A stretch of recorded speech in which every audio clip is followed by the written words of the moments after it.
Today I'll introduce a really popular Japanese tongue twister. 庭には鶏がいる。庭には鶏がいる。There are two chickens in a garden. 庭には鶏がいる。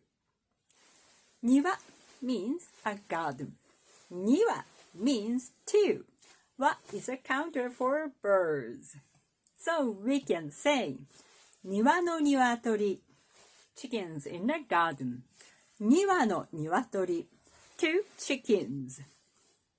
庭の鶏庭の鶏庭の鶏庭の鶏。お庭にスズメが来てる。トムさん、庭のスズメに餌をあげてください。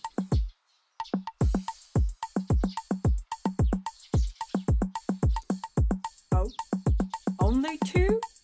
他のスズメにはあげませんか？そうじゃなくて、庭、ガーデン。Oh, Niwa garden?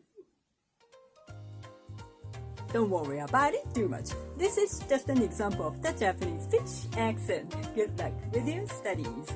頑張ってください。